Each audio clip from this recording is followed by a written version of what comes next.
जय हिंद मेरे प्यारे भाइयों, कैसे आप सभी। उम्मीद करते हैं आप सभी अच्छे होंगे। आज की इस वीडियो में हम करने वाले हैं एसएससी सीपीओ 2020 का 25 नवंबर शिफ्ट 1 का कंप्लीट मैथ का सॉल्यूशन विद बेस्ट अप्रोच के साथ। तो बने रहिए हमारे साथ। ये एक कंपाइलेशन वीडियो है। एग्जाम पिक्स पे 1 बाय 1 सॉल्यूशन अपलोड करा दिया गया। किसी पर्टिकुलर क्वेश्चन में आपको दिक्कत है तब जाइए वहाँ से प्लेलिस्ट को एक्सेस कीजिए और उस क्वेश्चन को देख पाएंगे। बाकी पीडीएफ वगैरह भी इस लेक्चर की प्रोवाइड की जाएगी। और यहाँ पर कुछ लिंक दिया गया है टेलीग्राम का, यहाँ पर यूजर आईडी है, यहाँ पर ज्वाइन हो जाइए। और आपको कुछ पूछना वगैरह हो तो आप यहाँ से इंस्टाग्राम पर मैसेज वगैरह कर सकते हैं। ये मेरा इसका यूजर आईडी है। बाकी यहाँ पर इसका लिंक भी दिया रहेगा डिस्क्रिप्शन के अंदर सोशल मीडिया का, तो आप यहाँ से हमारे साथ जुड़ना चाहे तो जुड़ सकते हो, चाहे फेसबुक पर या फिर इंस्टाग्राम पर। और टेलीग्राम के साथ आप मस्ट ज्वाइन हो जाइए क्योंकि पीडीएफ यहाँ पर दिया जाता है। सारे पीआईक्यू पीडीएफ है तो आपको दिक्कत परेशानी होने वाली नहीं है। आप यहाँ से आसानी से एक्सेस कर पाएंगे उन सारे पीडीएफ को। ठीक है मेरे भाई, चलो हम क्वेश्चन को अब करते हैं। यदि 9 अंक की संख्या आपके सामने ये दी गई है, ये बोला गया है आपको कि 72 से विभाज्य है। ठीक है, ये 9 अंक की संख्या जो है 72 से विभाज्य है। तो एक्स और वाई की वैल्यू आपसे पूछी गई है। तो 72 को मैं यहाँ से तोड़ लेता हूँ। कैसे? 9 और 8 में। 9 से विभाज्यता का नियम ये कहता है कि सारे अंकों को जोड़कर, यानी कि सम ऑफ डिजिट ये होना चाहिए, किससे? 9 से डिवाइड होना चाहिए। और 8 का विभाज्यता का नियम ये कहता है कि लास्ट 3 डिजिट ये 8 से विभाज्य होना चाहिए। देख लेते हैं हम यहाँ से। अगर मैं लास्ट 3 डिजिट को देखूँ, 7, 8 और यहाँ पर वाई है, 7, 8 और वाई का स्थान पर 0 रखते हैं। अगर मैं 8 से डिवाइड करूँगा तो 8 9 72, 6 बचेगा यहाँ पर, यानी कि शेषफल में 6 आएगा। तो 0 के स्थान पर कौन सा ऐसे नंबर्स को रखें जो 8 से डिवाइड हो जाएगा? तो अगर आप 0 के स्थान पर 4 को रखोगे तो 8 8 64 डिवाइड हो जाएगा, यानी कि वाई की वैल्यू हमें मिल गई यहाँ से 4। वाई की वैल्यू क्या आई भाई? वाई की वैल्यू 4 आ गई। अब देखो सारे नंबर्स को आप ऐड करो, 8 और 7 15, 15 और 3 कितना होता है? 18। 18 9 से डिविजिबल, इसको हटा देते हैं। 7 और 6 कितना होता है? 13। 13 और 8 कितना होता है? 8 3 11। 21 और 4 कितना होता है भाई? 21 और 4 25। 25 और प्लस में x, 25 प्लस x बच गया। अब आप हमें बताओ कि x के स्थान पर कौन सा ऐसा वैल्यू रखे जो y से जो 9 से डिविजिबल होगा, क्योंकि 8 से तो सेटिस्फाई हो गया एक नंबर 4। अब y से हमें देखना है, सॉरी ये 9 से देखना है। तो 9 से जो विभाज्य होती है 9 या 27, यानी कि x के स्थान पर अगर मैं 2 रखूंगा यहाँ पर तो ये 27 जो है विभाज्य हो जाएगा। तो हम यहाँ से 2 वैल्यू निकल कर आई। x की वैल्यू आ गई कितनी? 2 और y की वैल्यू कितनी आ गई? 4। यही हमसे पूछा गया। अगर इनको ऐड कर दूं ओ भाई 4 और 2 6, 6 तो ऑप्शन में ही नहीं है। ये कैसे हो गया? एक बार जोड़ते हैं। 8 और 7 15, 15 और 5 20। हो मिस्टेक हो गया था। 8 7 15, 15 5 20, 3 23, 23 और 6 कितना होता है? 6 3 29, 29 और 7 9 7 16 36 और 8 कितना होता है? 8 से 14 44। सॉरी, ओके मिस्टेक हो गया था, कोई बात नहीं। 44 प्लस एक से एक्स के स्थान पर देखो, एक्स के स्थान पर मैं 1 रखूंगा तो 45 9 से डिविजिबल, यानी कि एक्स की वैल्यू 1 आएगी। एक्स की वैल्यू 1 आएगी तो 4 और प्लस 1 करेंगे कितना हो जाएगा आपका? 5। तो ऑप्शन नंबर बी जो है इस क्वेश्चन का आंसर हो जाएगा। कि यदि आपको आपके सामने नंबर्स है, ठीक है, ये नंबर्स आपके सामने ये है, ये है। अगर इसको 10 से डिवाइड करोगे तो शेषफल क्या आएगा? अब देखो मैं आपको क्या बता रहा हूँ कि अगर इस नंबर्स को डिवाइड करोगे, इस नंबर को और इस नंबर को मल्टीप्लाई करोगे, इसका यूनिट डिजिट 2 है, इसका यूनिट डिजिट 5 है, तो 5 गुना 2 करें कितना होगा? 10। यानी कि अंतिम अंक 0 आएगा भाई। अंतिम अंक 0 आएगा क्योंकि 0 में किसी का भी मल्टीप्लीकेशन करेंगे वो 0 ही आएगा। तो जब अंतिम अंक 0 आएगा और इसको 10 से डिवाइड ही करेंगे तो शेषफल क्या आएगा? 0 ही आएगा ना। अगर यहाँ पर कुछ मान लो 10 डिजिट है, यहाँ पर x डिजिट है और इसको मैं करता हूँ, ठीक है, इसके पहले कुछ डिजिट है, मल्टीप्लाई करने के बाद यही चीज आएगी। और बटे में 10 करूंगा तो ये तो कट ही जाएगा ना, तो शेषफल आएगा कहाँ? Option number B. आइए हम इसको सॉल्व करते हैं। कैसे सॉल्व करेंगे देखिए। सबसे पहले ऊपर वाले को सॉल्व करते हैं। देखो आराम से सिंप्लीफिकेशन को सॉल्व करेंगे, आसानी से सॉल्व हो जाएगा। 40 प्लस 3 बटे में 4 और 32, 4 से कटेगा 8 बार में, यानी कि 40 प्लस में कितना? 24। 40 प्लस 24 कितना हो जाएगा आपका? 64। अगर मैं नीचे को सॉल्व करूं तो 34 में से 6 को माइनस करूंगा तो कितना हो जाएगा? 28।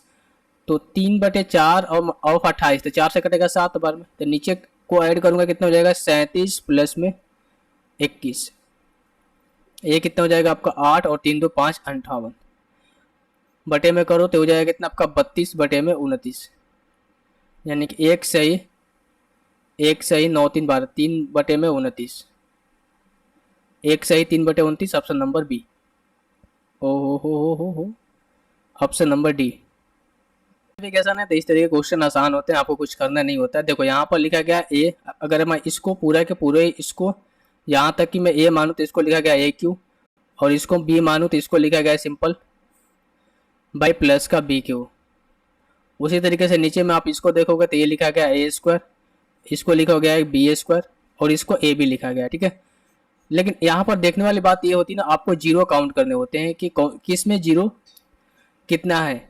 अगर मैं ऊपर वाले में देखूं तो 2 2 4 2 6, 2 2 4 2 6, नीचे में देखो 1 और 1 2, 1 और 1 2 और 1 1 2, नीचे में 2 जीरो ऊपर में 6 जीरो है। भाई ये गड़बड़ वाली बात है ना, तो नीचे में आपको 2 जीरो और एक्स्ट्रा करने पड़ेंगे तो जाके 6 जीरो बनेंगे, तब जाके 6 जीरो बनेगा। अब देखो यहाँ पर 2 जीरो से मैं यानी कि 100 से अगर मल्टीप्लाई करूंगा इन सारे में तो यहाँ पर भी 2 जीरो बन जाएगा, यहाँ पर भी 2 जीरो, यहाँ पर भी 2 जीरो, यहाँ पर भी 2 जीरो, यहाँ पर भी 2 जीरो बन जाएगा, यानी कि नीचे भी 6 जीरो ऊपर भी 6 जीरो कंप्लीट हो जाएंगे हमारे सर्किल। ठीक है भाई, इतनी तक बातें आपको समझ में आ रही होगी। अब हमें ऊपर जो वैल्यू दी गई है ना, सॉरी 1 जीरो से मल्टीप्लाई करना पड़ेगा आई थिंक, तो जाके नहीं, ठीक है ठीक है ठीक है। अब देखो ऊपर में जो वैल्यू दिखा है, अब यहाँ से पॉइंट को हम रिमूव कर सकते हैं, नीचे भी 6 है ऊपर भी 6 है, तो यहाँ से पॉइंट को जब मैं रिमूव करूंगा तो हो जाएगा कितना आपका ए का क्यू प्लस में बी का क्यू बटे में हो जाएगा कि आपका A square plus B square minus का ए बी। अगर मैं इसको फर्दर एलिब्रेट करूँ तो इसको लिख सकता हूँ A plus B, A square plus B square minus का ए बी बटे में आपका हो जाएगा A square plus B square minus का ए बी, कट जाएगा इसे ए प्लस बी यानी कि 5.35 प्लस में हमें ऐड करना है कितना 3.65, ये हो जाएगा कितना आपका 5 5 10 6 3 9 1 10 5 3 8 1 9, और बटे में कितना था, ये जीरो तो आपका कैंसिल आउट ना, पॉइंट वाला तो हट जाएगा, नीचे में 2 जीरो एक्स्ट्रा आया था आपका, ऊपर का नीचे का 2 जीरो एक्स्ट्रा आया था, 2 जीरो एक्स्ट्रा हम यहाँ से लगाएंगे, और 2 जीरो पहले से तो था ही, तो 2 जीरो से 2 जीरो कैंसिल आउट हो जाएगा, इसको करेंगे कितना 0.09। ये बातें आपको समझ में आ रही है भाई कैसे है, क्योंकि देखो यहाँ पर 2 जीरो हमने पढ़ाया था ना, तो ऊपर का 2 जीरो जो था ना नीचे का था, नीचे का जो तो नीचे में कितना 2 जीरो यहाँ पर था, 2 जीरो यहाँ पर था, ऊपर में 6 6 जीरो थे, नीचे में कितना 4 जीरो थे, तो 6 जीरो से अगर हम नीचे 6 जीरो है ऊपर 4 जीरो है तो काटेंगे तो नीचे 2 जीरो एक्स्ट्रा बचेगा ना, नीचे 2 जीरो एक्स्ट्रा बचेगा, तो ये 2 जीरो जो एक्स्ट्रा बचा है ना यही है 0.09। ठीक है, इसलिए क्वेश्चन में आपको सिंपल जो ध्यान देने वाली बात है कि पॉइंट के बाद कितने जीरो आएंगे, बस ऑप्शन नंबर सी। सिंप्लीफिकेशन है, हम पार्ट वाइज इसको सॉल्व करेंगे, एक पार्ट इसको कर लेते हैं, एक पार्ट यहाँ से यहाँ तक और एक पार्ट इसको कर लेते हैं। अगर मैं सबसे लास्ट वाले से स्टार्ट करूँ तो ये डिवाइड है ना, तो 4 ऊपर चला जाएगा, 4 4 का 16 गुना 8 हो जाएगा, और 16 गुना 8 और इंटू 1/8 हो जाएगा कितना आपका 16। तो सिंपल मैं यहाँ से लिख दूँ इसको मिटाकर, ये तो बात आपको समझ में आ रही है, यहाँ पर 16 आएगा प्लस है। अगर मैं इस ब्रैकेट को सोल्व करूँ तो वो देखो ऑफ का काम पहले करते हैं, 4 से 4 कट जाएगा, और 4 इसको पलटेंगे भी तो 1 ही आएगा ना, 4 भागा 4 है, तो 4 भागा 4 को 4 भागा 8 है, सॉरी 4 भागा 8 को करोगे तो क्या हो जाएगा 8 है नीचे आ जाएगा, यानी कि 1/2 आएगा यहाँ पर। उसी तरीके से इसको देखिए, इसको करेंगे 6 दूनी का 12 और हो जाएगा 3/12, तो 3/12 1/4 होता है, यानी कि 1 माइनस 1/4, इसके बाद प्लस था हमारा। अब हमको क्या करना है, इसका एलसीएम ले लेंगे, 4 आ जाएगा, 4 माइनस का 1 प्लस 2 प्लस का 32, यही होगा भाई।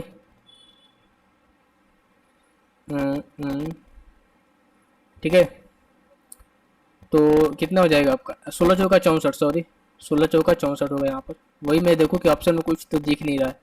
4 और 4 8 और 10 माइनस 1 करेंगे कितना हो जाएगा आपका 69/4, तो 69/4 आएगा, और ये वैल्यू प्लस में आएगी, ऑप्शन नंबर ए। उस छोटी से छोटी संख्या का योग क्या होगा जिसे 15 18 36 से विभाज्य करने पर प्रत्येक स्थिति में 9 शेषफल बचे और 11 से विभाज्य हो। तो तो सबसे पहले आप देखो कि वो संख्या कौन सी होगी जो इन तीनों संख्या से डिवाइड होगी। अगर मैं 15-18 की बात करूँ तो ये होगा 90, और इसमें 36 और है भाई, तो 360 क्या तीनों से डिवाइड हो जाएगा, 15 दूनी का, ठीक है 360 है। मान लो नंबर्स कितने हैं, 360। 360 क्या है, तीनों संख्या से डिवाइड भाई, 360 क्या है, तीनों संख्या से डिवाइड है। अगर इसमें 9 को मैं ऐड करूँ तो वो संख्या 360 इन तीनों से तो डिवाइड होगी, लेकिन प्रत्येक अवस्था में 9 शेष देगी। ओके, ये चीज़ आपको समझ में आ रही होगी। यानी कि हमें कहना क्या चाह रहा है ये क्वेश्चन, कि अगर मैं इसमें 9 जोड़ता हूँ तो ये संख्या 11 से विभाज्य होना चाहिए भाई। तो जो हमारा नंबर फॉर्म होगा ना यहाँ पर 360 इंटू एक्स प्लस 9/11, ये नंबर हमें फॉर्म होगा। अब इसको तो बड़ा हो जाएगा, एक्स की वैल्यू यहाँ पर कुछ भी हो सकती है, तो हम क्या करेंगे, थोड़ा सा इसको शॉर्ट करने का प्रयास करेंगे। कैसे, 11 से मैं 360 को डिवाइड करूंगा तो 11 तिया 33, और 11 तिया 33 यानी कि मैं यहाँ से ये बोलूँ कि अगर मैं 30 ले मल्टीप्लाई करता हूँ तो हो जाएगा 330, 30 से और 31 ले कर 32 गुना 11 करता हूँ, 11 दूनी 22 और 11 33 और 3 33 और 2 35, 352, ठीक है। तो इस नंबर्स को मैं ऐसे लिख सकता हूँ कि भाई 352 जो है, 352 तक जो नंबर है वो तो डिवाइड किससे, 11 से। इसके बाद नंबर्स बच रहा है 8। अब 8 इंटू एक्स प्लस 9, ये संख्या हमें पता करनी है। अगर ये संख्या हमें पता होगी ना तो हमें मालूम चल जाएगा। तो जो सिंपल आपको वैल्यू निकालनी है ना, वो 8x प्लस 9/11 की वैल्यू निकालनी है, क्योंकि 352 तक तो नंबर हमें 11 से डिविजिबल मिल रहे हैं। एक्स की वैल्यू आप रखो, एक एक करके रखो। अगर मैं 1 रखूंगा तो 9 और 8 कितना होता है, 17। 2 रखूंगा तो 8 दूनी 16 और 9 कितना होता है, 25। 11 से डिवाइड नहीं है। 3 रखूंगा तो 24 और 9, हाँ देखो 24 और प्लस 9 करेंगे कितना हो जाएगा, 9 4 13 33। तो एक्स की वैल्यू निकल कर आ गई यहाँ से। एक्स की वैल्यू क्या हो गई, 3। अब हमें बोला गया क्या, नंबर्स कौन सा है, 360 इंटू एक्स प्लस 9 था। तो 360 में अगर मैं 3 से मल्टीप्लाई करता हूँ तो हो जाएगा कितना आपका, 36 18 और 3 तरीके 9 और 1 10, और प्लस में हो जाएगा कितना आपका 9। इसको मैं ऐड करूंगा 9 8 0 1। अब इसका सम हमसे पूछा गया था, 9 8 17 1 18, ऑप्शन नंबर डी। देखो क्वेश्चन काफ़ी अच्छा क्वेश्चन था, इसको अच्छा बोलेंगे, ठीक है। बहुत सारे लोग से अगर पहली बार देखेंगे तो उनको समझ में नहीं आएगा कि हम क्या करें, पर क्वेश्चन अच्छा क्वेश्चन था। बेसिक जो कंसेप्ट था आपका यही कंसेप्ट है, तो इस कंसेप्ट के थ्रू आप आसानी से इस क्वेश्चन को कर पाओगे। क्वेश्चन है आपके सामने, दो संख्याओं का अनुपात ये है और उनका एचसीएफ 28 है, तो संख्याओं का योग हमसे पूछा गया। तब मैंने आपको बता के रखा कि एचसीएफ क्या होता है, वो होता है हाईएस्ट कॉमन फैक्टर। अगर मैं 7 इंटू 28 कर दूँ और एक 11 इंटू 28 कर दूँ, तो अगर इनका एलसीएम पूछूँ तो आप बोलोगे 28 होगा, क्योंकि हाईएस्ट कॉमन फैक्टर इनका 28 है। ये चीज़ आपको समझ में आ रही होगी, मैंने इस तरह के क्वेश्चन को बहुत बार डिस्कस किया है। हम यहाँ से कर सकते हैं कि जो 7 इंटू 28 मैंने यहाँ से लिखा है ये पहला नंबर हो गया, और 11 इंटू 28 ये दूसरा नंबर हो गया। मैं यहाँ से कर सकता हूँ भाई, कोई दिक्कत वाली बात नहीं है। तो अगर मैं पहला नंबर यहाँ से निकालना चाहूँ तो 8 7 56 और 7 दूनी 14 और 5 19 196। दूसरा नंबर मैं यहाँ से निकालना चाहूँ तो 11 8 88, 11 दूनी 22 और 8 कितना होता है 30। और इनका सम पूछा गया तो हो जाएगा कितना, 8 6 14 9 1 10 3 1 4 1 5 504। तो इनका सम कितना हो जाएगा 504, और ऑप्शन नंबर बी। क्वेश्चन अगर है कि 110 को x% कम करने पर परिणाम जो है 50 के x% बढ़ाने पर प्राप्त परिणाम के बराबर होते हैं। 650 का x% 780 के x-10% से कितना अधिक होगा। क्वेश्चन में ये बोला गया 110 का x% बढ़ाने पर 100 प्लस x बटे 100, ये किसके बराबर है, 50 का माइनस करने पर, सॉरी यहाँ पर माइनस बोला गया है, 50 का x% बढ़ाने पर इसके बराबर है। ओके भाई, ये तो कट जाएगा यहाँ से, ये 0 से 0 कट जाएगा, तो हो जाएगा कितना आपका 1100 माइनस का 11x इक्वल्स टू ये कितना हो जाएगा आपका 500 प्लस का 5x। इसको इधर लाएंगे या फिर प्लस 5 को इधर लाएंगे, इसको उधर लाएंगे, तो हो जाएगा कितना आपका 16x इक्वल्स टू 600। तो 600 का मैं लिख सकता हूँ 6 इंटू 100, 4 से कटेगा 4 बार में, 4 से कटेगा 25 बार में, ये 2 बार में, और ये कटेगा कितना आपका 3 बार में। तो x की वैल्यू आ गई 75/2। अब क्वेश्चन के अकॉर्डिंग ये बोल रहा है कि 650 का x% यानी कि 650 इंटू एक्स कितना है 75/2, इसका परसेंट करेंगे 200 हो जाएगा, बराबर एक इसके बराबर होना चाहिए 780 के एक्स माइनस 10 यानी 75/2 माइनस 10 करेंगे, 75 माइनस 20/2 कितना हो जाएगा आपका 55/2। परसेंट है तो 200 हो जाएगा ना, 55/200 के बराबर है। आप हमें ये बताइए कि बराबर नहीं है, इसे ये जो वैल्यू है ना इससे कितना परसेंट अधिक है। ये 200 बटे में दोनों से कट जाएगा, जीरो से ये जीरो कट जाएगा, 13 से 13 पचे 65 और 13 छः 78, 5 से हो जाएगा 15 और ये कितना हो जाएगा 5 से 11। अब तो कोई कटने वाला है, कटने वाला है, 3 पाँचे 15, 3 दूनी का 6। अब कुछ नहीं कटेगा यहाँ से, तो ये हो गया कितना 25 और ये हो गया कितना आपका 22। ये वैल्यू 25 है और ये वैल्यू 22 है, कितना अधिक है, इसे 3 अधिक है। 22 से 25 कितना है अधिक है, 3 अधिक है, तो 3 बटे में कितना हो जाएगा 22। देखो से कहाँ पर आया है, इस वैल्यू के बगल में से आया है, तो इसी वैल्यू को बटे में करेंगे इंटू 100। तो ये हो जाएगा कितना आपका 300 बटे में 22, 300 बटे में 22। तो पूर्णांक के लगभग निकटतम हमें बताना है, तो भाग लगा देते हैं या फिर इसको और छोटा कर लेते हैं ना, और अच्छा रहेगा। अगर मैं 2 से इसको काटूँ तो 11 बार में, 50 बार में, तो ये हो जाएगा कितना आपका 150 बटे में 11। तो 11 कम 11 4 हुआ, 11 तिया 33, 13 पॉइंट समथिंग आएगा, लोग जो कि अप्रोक्स 14% के बराबर आएगा, 13.6 समथिंग आएगा, ऐसे ही आएगा। ठीक है, क्योंकि ये 14% दे रखा है ना, तो 6 की ज़्यादा ही आएगा, 13.6 पॉइंट समथिंग आएगा, जो कि अप्रोक्स कितना 14% के बराबर आएगा। एक ही ऑप्शन आपको तो पता है, देखो आपको पता है कि 12 तो आने वाला है नहीं, और 12 से ज़्यादा एक ही ऑप्शन है, थोड़ा सा ज़्यादा आएगा 14, यही इस क्वेश्चन का आंसर हो जाएगा। 18 17 तो काफ़ी ज़्यादा बड़े हो जाएंगे। क्वेश्चन अगर है कि डीजल की कीमत में 26% की वृद्धि होती है, एक व्यक्ति अपने डीजल के व्यय में केवल 15% की वृद्धि करना चाहता है, तो खपत को कितना प्रतिशत कम करेगा। देखो जो कंजम्पशन वाले जो क्वेश्चन होते हैं उनका एक बेसिक सा कंसेप्ट होता है कि ये होता है कि प्राइस इक्वल्स टू क्या होता है, कंजम्पशन इनटू कंजम्पशन और इनटू जो कीमत में वृद्धि या फिर कीमत कितनी है। ठीक है, ये होता है। तो हम यहाँ से यूजेज हम यह कर सकते हैं कंजम्पशन और कितना मिल रहा है, तो ये कंसेप्ट होता है, इसको आई से डिनोट कर देते हैं। ठीक है, कंजम्पशन इनटू इनकम भी कर सकते हैं। नहीं ये फिट नहीं बोल रहे। ठीक है, आप ऐसे समझो, देखो आप ऐसे समझो कि अगर पहले कीमत कितना था 100 रुपये था, अब कीमत कितना हो गया 126 रुपये हो गए। ठीक है, लेकिन व्यक्ति कह रहा था कि पहले 100 रुपये खर्च करा था, लेकिन अब क्या कर रहा है कि भाई मैं 100 रुपये नहीं 115 रुपये ही खर्च करूंगा। तो अगर आपसे मैं ये बोलूँ कि 100 रुपये में पहले एक 100 रुपये में 100 यूनिट डीजल मिलता था। ठीक है, 100 रुपये में 100 यूनिट डीजल मिलता था, अब 100 रुपये के नहीं भाई 126 रुपये में 126 यूनिट मिल रहा है। व्यक्ति बोला कि नहीं मैं 100 रुपया जो पहले खर्च करता था उससे 15% आगे बढ़ूंगा और 115 रुपये खर्च करूंगा, तो अब उसको जो डीजल मिलेगा 115 यूनिट ही मिलेगा। पहले 126 पहले 100 अब 126 लेने के लिए उसे 126 रुपये चाहिए, तो उसे कितना कम करना होगा अपने खपत को, अपने खपत को यहाँ से 11 कम करना होगा। 11 कम करेगा किस पे 115 पर और इंटू 100। 5 से कटेंगे कितना 23 बार में, 5 से कटेगा 20 बार में, 220 को 23 ले डिवाइड कर दो, तो 230 दहा में 230 23 बटा में 23 इंटू 10 करेंगे 230 होता है, और 23 इंटू 9 करेंगे तो 230 लाख कम आएगा। 230 लाख कम, एक ही ऑप्शन ऑप्शन नंबर डी जो है इस क्वेश्चन का आंसर हो जाएगा। तो उसको कंजम्पशन में हमेशा 9.5% की कमी करनी होगी। एक चीज़ यहाँ से आप समझ लेना कि भाई देखो जो यहाँ पर वृद्धि होती है ना, ये होती है आपकी क्या, यहाँ पर जो वृद्धि होती है ये होती है आपकी फाइनल कीमत। ठीक है, 126 हो रही है जो वृद्धि फाइनल होती है, और यहाँ पर जो वृद्धि या फिर कमी होती है वो होता है आपका इनिशियल, यानी कि पहले कितना था।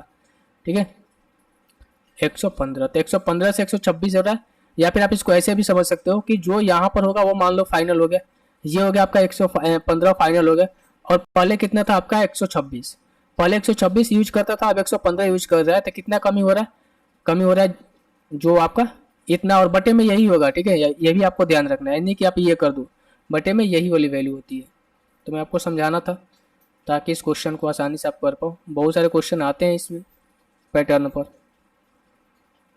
क्वेश्चन अगर है कि ए का वेतन बी के वेतन से 30% अधिक है, बी का वेतन ए के वेतन से कितना कम है। ए हो गया और बी हो गया, ए का वेतन बी से 10% 30% अधिक है। मान लो कि ए बी का वेतन 100 है तो ए का वेतन 130 हो गया। अब बोला गया है भाई, क्या बोला गया है, बोला ये गया है कि बी का वेतन ए के वेतन से कितना परसेंट कम होता है, बी का वेतन ए के वेतन से कितना कम है 30 कम है, ओवर कितना आपका 130 इंटू 100। हमेशा याद रखना है कि से जो पहले वैल्यू होती है वो बटे में होती है। हमेशा याद रखना है कि से पहले जो वैल्यू आएगी वो होगी क्या आपका बटे में होगी। ओके, तो ये हो जाएगा कितना आपका 300 बटे में 13।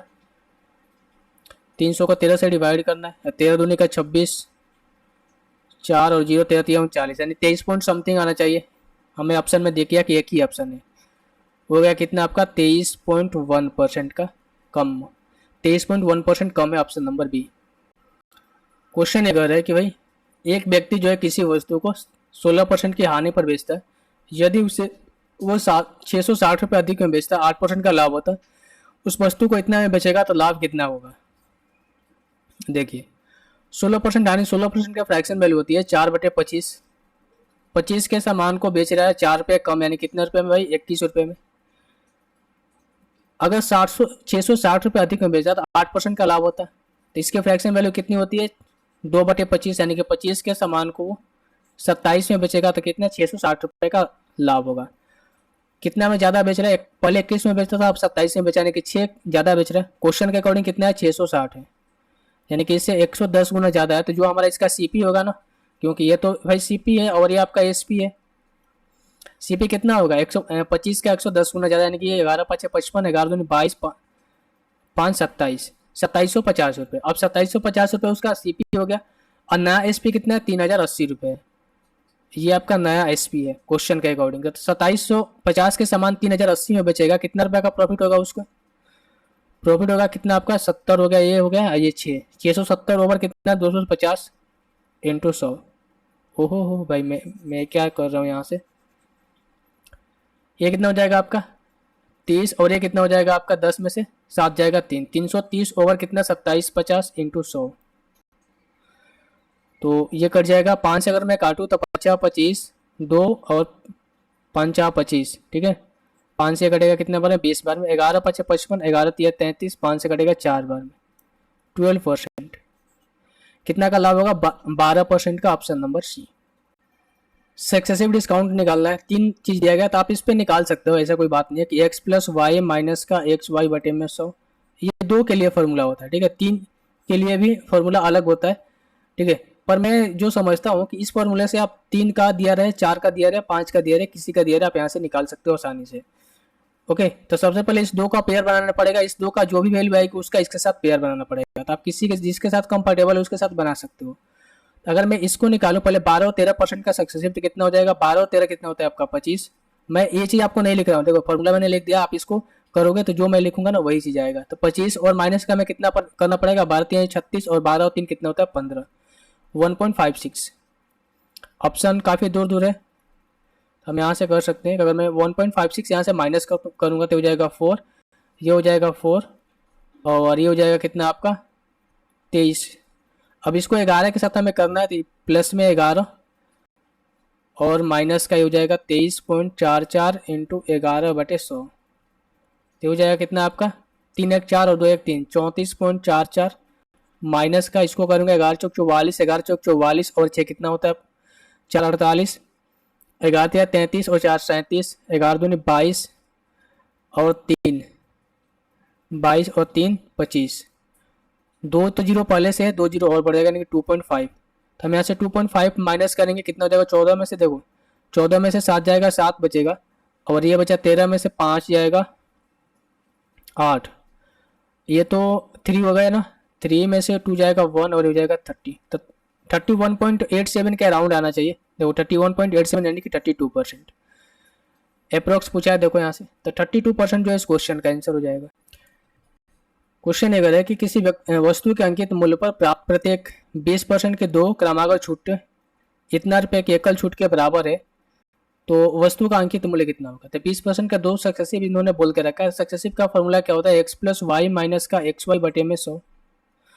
तो 20 का हम सक्सेसिव निकालेंगे, कितना हो जाएगा 20 और 20 40, 40 माइनस करेंगे कितना 4, तो 40 माइनस 4 करेंगे कितना हो जाएगा 36%। तो एक्चुअली में जो वैल्यू यहाँ पर दी गई है ना 331.20, 36% की वैल्यू है। तो 3 और 3 6, 7 7 और 2 9, यानी 9 से कट जाएगा भाई ये। अगर मैं 9 से काटूँ तो 9 चौका 36 और हो जाएगा 9 तिया 27, हाँ 9 तिया 27, ठीक है।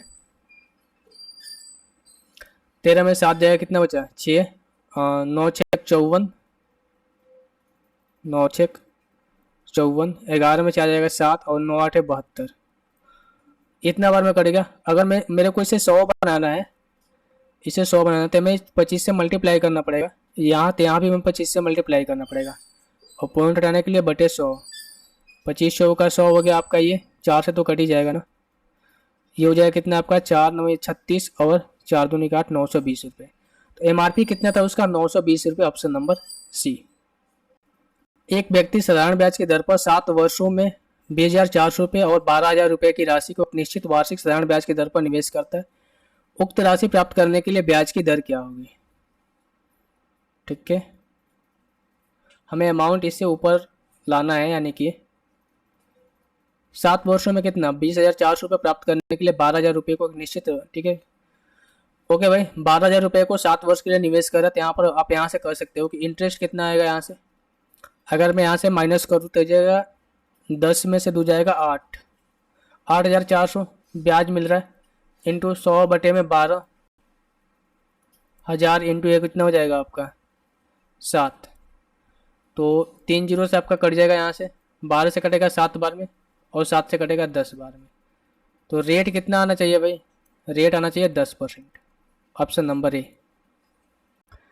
क्वेश्चन अगर है कि एक ब्याज की गणना जो चक्रवृद्धि आधार पर होती है, तो एक राशि एक निश्चित समय में वार्षिक ब्याज दर पर 4 वर्षों में 7,562 रुपये और 5 वर्षों में 8469.44 रुपये हो जाती है। 1,000 रुपये की राशि पर 2 वर्षों के लिए सेम रेट पर कितना ब्याज आपको मिलेगा? चक्रवृद्धि ब्याज यहाँ से बोला गया है। तो सबसे पहले हम यहाँ पर देखते हैं चक्रवृद्धि ब्याज में इन क्वेश्चन को करने के लिए कि यहाँ पर 4 वर्ष दिया गया, इन पर 5 वर्ष, इन दोनों के बीच का गैप कितना का 1 वर्ष का है। तो हमें रेट निकालने में कोई तकलीफ नहीं होने वाली है। क्यों? 1 वर्ष का सीआई और एसआई क्या होता है, बराबर होते थे। अगर मैं चौथे वर्ष के लिए इसको मैं प्रिंसिपल मानूंगा, तो 5वें वर्ष के लिए मैं इसको क्या मानूंगा, अमाउंट मानूंगा। इन दोनों के बीच का जो गैप आएगा वो क्या आएगा, इनका इंटरेस्ट आएगा। तो हम इसको कर सकते हैं कि अमाउंट कितना है आपका 8469.44 अपन में, अगर मैं प्रिंसिपल से डिवाइड कर दूं तो यहाँ से निकल कर आ जाएगा भाई कितना 7562 है, और इंटू 100 करते हैं यहाँ पर पॉइंट को रिमूव करने के लिए। अब मैं क्या करता हूँ, एक बार 75 से 62 से मैं 846944 को डिवाइड करता हूँ। एक बार में जाएगा 7562, 9 में से 2 जाएगा 7 और ये बचा 0, 14 में से 5 जाएगा 9, अगेन एक बार में ही जाएगा 7562, 2 7 में 6 जाएगा 1, 10 में से 5 जाएगा 5, ये बचा कितना 8 में 7 जाएगा 1। अब 2 बार में चल जाएगा, 7 दूनी का 14, देखते हैं 4 हो जाएगा, ये 6 दूनी का 12, 5 दूनी 10 1 11, 7 दूनी 14 1 15। ठीक है भाई, 112 बार में कट रहा है, तो भागा करना कोई शर्म वाली बात नहीं है। नहीं आपको आ रहा है तब भागा करके डायरेक्ट यहाँ से काट सकते हैं। 112 बार में कट रहा है, 4 से मैं कटूंगा 25, 4 से कटेगा 28, यानी कर सकते हैं कि ऊपर 28 का आपका अमाउंट है, नीचे क्या है आपका 25 प्रिंसिपल है। तो देखो यहाँ से रेट निकालने की जरूरत नहीं है, क्योंकि हमें पता है कि 1 साल का गैप है, तो प्रिंसिपल अगर 25 है तो 1 साल के अंदर 3 ब्याज मिल रहा है, ये 28 हो रहा है अमाउंट। तो सीआई के केस में क्या होता है कि अगर 25 रुपये प्रिंसिपल है उस पर, और 1 साल के अंदर जो राशि 28 रुपये हो रही है, तो 2 साल के लिए हो जाएगा क्या 625, इसका स्क्वायर होता है। 2 साल में क्या होता है, इसका स्क्वायर होता है, ठीक है, और इसका स्क्वायर 2 साल के लिए हो जाएगा कितना आपका 784। हम कह सकते हैं कि 625 की वैल्यू क्वेश्चन के अकॉर्डिंग दे रखी है इन्होंने 10,000, इसको मैं मल्टीपल में तोड़ लेता हूँ, 100 इंटू 100 बटे में 625, 25 बार में 4 बार में 25 बार में 25 का 100 4 बार में, ठीक है। तो जो 625 का 16 गुना करेंगे तो कितना हो जाएगा आपका 10,000 रुपये। हमें ब्याज निकालना है ना, तो 625 रुपये का आपका प्रिंसिपल है और आपका 784 रुपये अमाउंट है। तो ब्याज यहाँ से कितना मिल रहा है आपको 14 में से 5 जाएगा 9 बचा, ये बचे 7 में से 2 जाएगा 5 और ये 1, 159 रुपये ब्याज मिल रहा है। जब इसका जो प्रिंसिपल से ये 16 गुना ज़्यादा है एक्चुअल प्रिंसिपल, तो यहाँ से ब्याज भी जो होगा, इसका एक्चुअल जो ब्याज होगा वो इस ब्याज से 16 गुना ज़्यादा होगा। 16 नवा कितना होता है 144, तो अंतिम डिजिट 4 आना चाहिए। 2 ऑप्शन तो आप काट सकते हो ऐसे ही, 16 नवा 144, 16 5 80 और 14, 4 और 8 1 9, यानी कि अंतिम डबल डिजिट 4 आएगा। तो ऑप्शन नंबर बी भी कैंसिल आउट, ऑप्शन नंबर ए कितना हो जाएगा का 2544 जो है आपका क्या जाएगा ब्याज निकल कर आ जाएगा। यहीं पर आपसे पूछता कि भाई रेट आप बताइए, तो आप यहाँ से करते कि अगर 25 रुपया उसका प्रिंसिपल है, 28 रुपया उसका अमाउंट है, तो इसका ब्याज कितना मिल रहा है, 3 रुपये का ब्याज मिल रहा है, ओवर 25 इंटू 100, तो जाए कितना आपका 12% का। बोल हमें हमसे रेट ना पूछ के हमें पूछा कि आप ये इसका बताइए कि भाई इस पे ब्याज कितना मिलेगा, ठीक है। क्योंकि यहाँ पर भी जो रेट था, यहाँ पर भी वही रेट सेम होगा, तो हमें रेट निकालने की कोई खास जरूरत थी नहीं। अगर यहाँ पर बोलता ना कि जो एक्चुअल जो पहले वाला रेट था उसमें 2% अधिक रेट बढ़ाकर 10,000 रुपये पर 2 वर्षों के लिए चक्रवृद्धि ब्याज कितना होता, तो हम यहाँ से रेट कैलकुलेट करते कि भाई रेट हमारा कितना आ रहा है। तो आई होप ये क्वेश्चन आपको समझ में आ गया होगा। देखो अब यहाँ पर यही होता है कि यहाँ पर 5 होता है, यहाँ पर 7 होता है, तो हम यहाँ पर क्या लेते, रूट लेते, जो भी यहाँ पर काटने छाटने के बाद वैल्यू आती है उसकी रूट लेते, स्क्वायर रूट। अगर यहाँ पर 3 साल का गैप होता है उसका क्यू रूट लेते हैं, 4 साल का गैप होता है 4 मतलब कि उसका फोर्थ रूट लेते हैं। तो इस तरीके से सीआई में चीजें जो है चलती रहती है। 7 वर्ष पहले ए और बी की आयु के अनुपात 4:5 था, 8 वर्ष बाद उनकी आयु का अनुपात 9:10 होगा, तो वर्तमान आयु कितनी होगी। मान लो ये प्रेजेंट का लाइन है,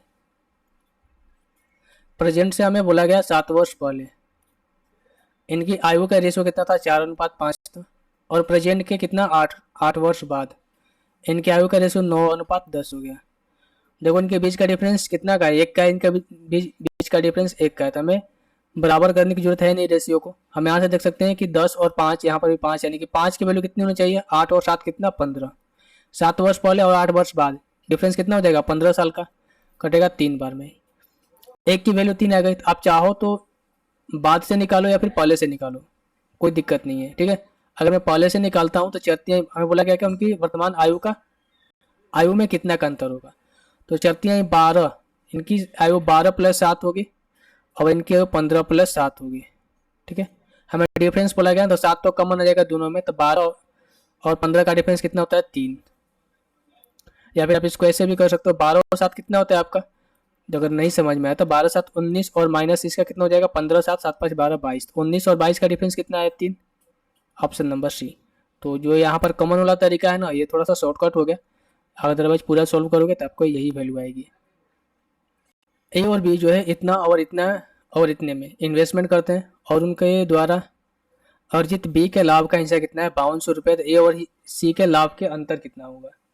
देखो मैंने आपको बता के रखा है कि अगर 1 साल की बात हो तो जो इनके इन्वेस्टमेंट का रेशियो होता है वही क्या होती है इनकी प्रॉफिट का भी रेशियो होता है। यानी कि अगर ये 100 रुपये या 200 रुपये और 300 रुपये इन्वेस्ट कर रहे हैं 1 साल के लिए, तो इनका प्रॉफिट का रेशियो भी होगा 1:2:3 ही होगा। ये बातें आपको समझ में आ रही होगी क्योंकि मैंने इस सब चीज़ को पहले ही डिस्कस कर दिया यार।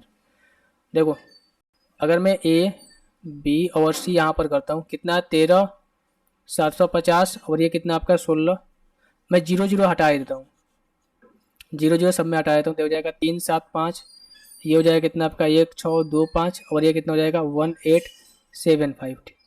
अब बोला गया कि बी का हिस्सा 5200 रुपये, यानी कि इसकी वैल्यू हमें दे रखी है 5200 रुपये बटे में 1625।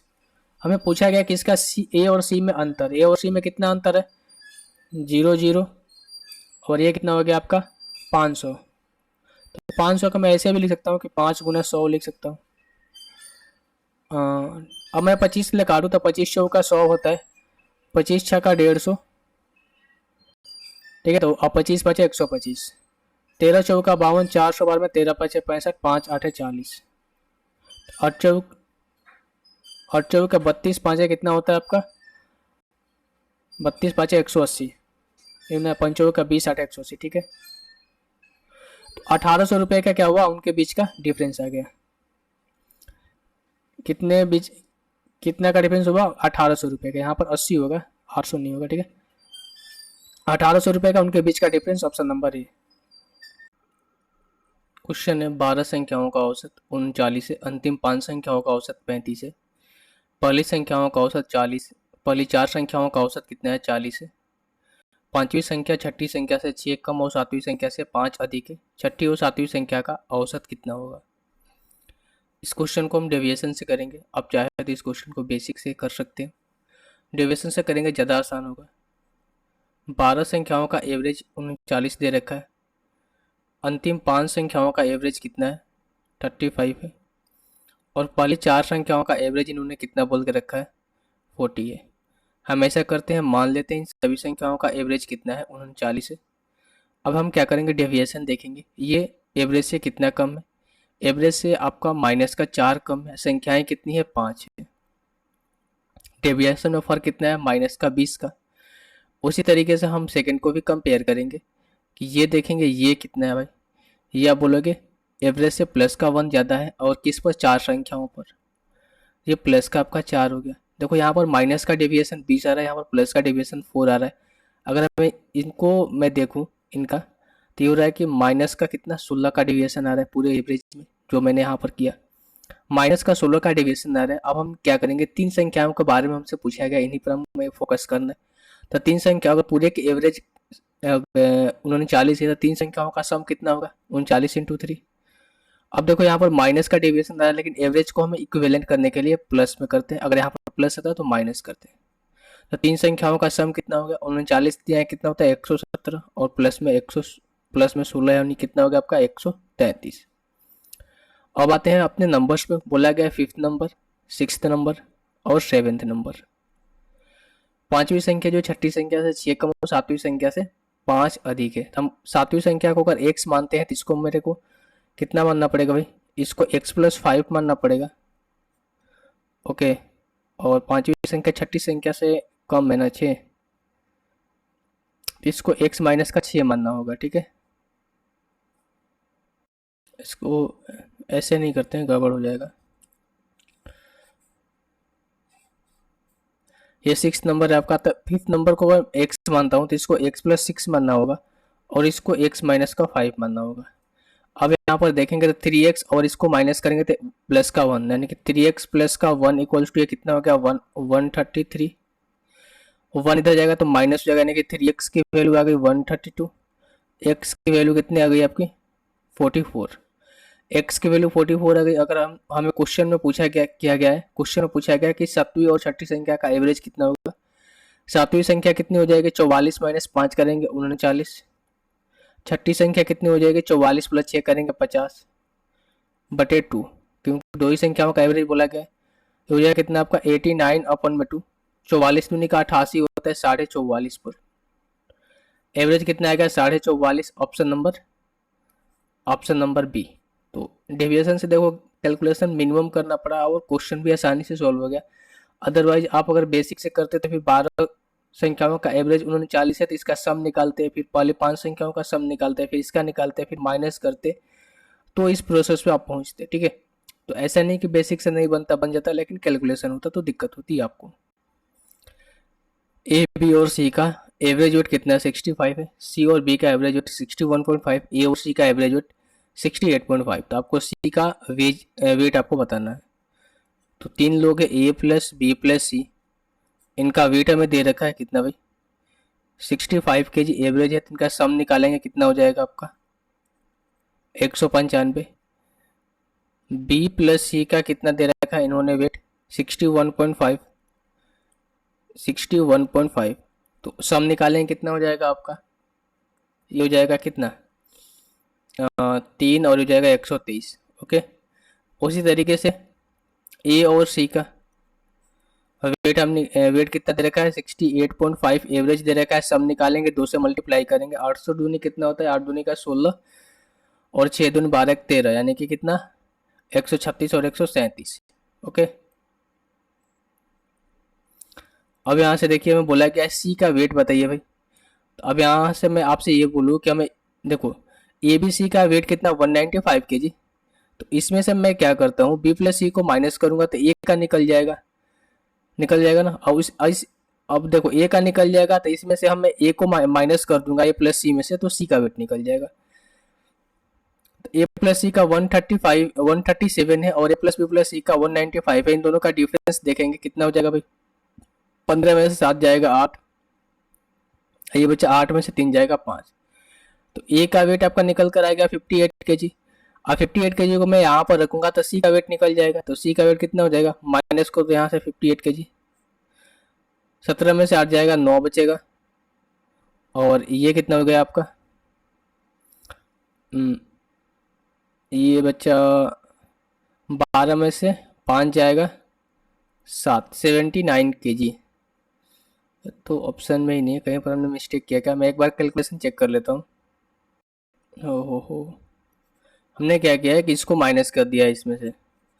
बेसिकली वो माइनस किसको करना था, बी प्लस सी को ना माइनस करना था, तो यहाँ से ए क्या निकलता, तो बी प्लस सी का यहाँ से माइनस करें कितना हो जाएगा आपका, ये हो जाएगा 5 में से 3 जाएगा 2, 9 में से 2 जाएगा 7, तो ए का वेट कितना आएगा 72 kg। अब देखो ए का 72 आ गया, तो इसमें से ए प्लस सी में से ए को माइनस करेंगे यहाँ से, तो ये हो जाएगा कितना आपका 7 में से 2 जाएगा 5, 13 में से 7 जाएगा 6, तो सी का वेट कितना आएगा 65 kg। तो ये इस क्वेश्चन का आंसर हो जाएगा ऑप्शन नंबर ए, हमसे सी का वेट ही पूछा गया था। ए और बी किसी काम को 10 और 5 दिन में कर सकते हैं, दोनों ने 2 दिनों तक एक साथ काम किया, उसके बाद बी के स्थान पर सी को लाया गया और अगले 3 दिनों में कार्य पूरा हो जाता है। सी अकेले उस काम को 40% बाकी कितने दिन में कंप्लीट करेगा। अगर मैं आपसे ये बोलूं कि ए प्लस बी जो है किसी काम को अलग अलग कर रहे हैं ना, ए किसी काम को 10 दिन में करता है, बी किसी काम को 5 दिन में करता है, टोटल वर्क इनका एलसीएम कितना हो जाएगा 10, ए का एफिशिएंसी 1, बी का एफिशिएंसी 2 आ जाएगा। इन्होंने 2 दिनों तक साथ में काम किया, दोनों के कंबाइन एफिशिएंसी 3 हो जाएगी, ए प्लस 2, और इनटू कितना दिन तक काम किया है, 2 दिनों तक काम किया है। इन्होंने 6 काम कर लिया है, टोटल वर्क 10 था, 6 काम इन्होंने कर लिया है, तो रिमेनिंग वर्क कितना बचा, ये बचा 10 माइनस 6 4, और इस 4 वर्क को बी के स्थान पर सी को लाया गया और काम जो है अगले 3 दिन में समाप्त हुआ, तो बी के स्थान पर सी को लाएंगे, ठीक है, और काम को हमें 3 दिन में समाप्त करना है, तो बी का एफिशिएंसी कितना लेना पड़ेगा भाई, बी का एफिशिएंसी हाफ लेना, बी का एफिशिएंसी कितना लेना पड़ेगा, हाफ लेना पड़ेगा, ठीक है। या फिर आप यहाँ से ऐसे समझिए, अगर मैं आपसे ये बोलूँ कि भाई ए का एफिशिएंसी 1 है, बी के जगह पे मैंने सी को लाया, तो सी का एफिशिएंसी कितना, इसको एक्स मानते हैं, 1 प्लस एक्स, और काम को 3 दिन में समाप्त करना है, टोटल वर्क रिमेनिंग बच रहा है 4, तो यहाँ से एक्स की वैल्यू कितनी आ जाएगी आपकी, 4 में से 3 जाएगा 1, यानी कि एक्स की वैल्यू आ जाएगी 1/3। तो मैंने सी को एक्स मान के रखा था, तो सी की एफिशिएंसी 1/3 आ गई। अब इस 4 काम हमें पता चल गया कि एक्स का एफिशिएंसी 3 है, बोला गया है कि सी अकेले उस काम का 40% हिस्से को कितने दिन में करेगा, तो इस टोटल वर्क कितना है 10 से, इसका 40/100, और इसकी एफिशिएंसी कितनी है 1/3, तो 3 यहाँ पर मल्टीप्लाई हो जाएगा, नीचे हो जाएगा 1, 2 जीरो से आपका कट जाएगा, यहाँ पर 4 12 दिन। तो जो सी है इस काम को 40% हिस्से को 12 दिन में कंप्लीट करेगा, ऑप्शन नंबर डी। ए और बी जो है किसी टंकी को 16 और 24 घंटे में भर सकते हैं, जबकि सी जो है उसी टंकी को 40 घंटे में खाली कर सकता है। तीनों पाइपों के एक साथ खोल दिया जाए, खोल दिया, लेकिन 10 घंटे के बाद सी को बंद कर दिया जाता है, तो सी इस भाग टंकी का कितने घंटे में भरेगा, ठीक है। ए जो है किसी टंकी को 16 घंटे में भरता है, बी जो है उसी टंकी को 24 घंटे में भरता है, लेकिन सी जो है खाली करने वाला है, इसीलिए मैंने इसको माइनस से डिनोट करके रखा है, 40 घंटे में टंकी खाली कर देता है। टोटल वर्क कितना हो जाएगा भाई, यहाँ से टोटल वर्क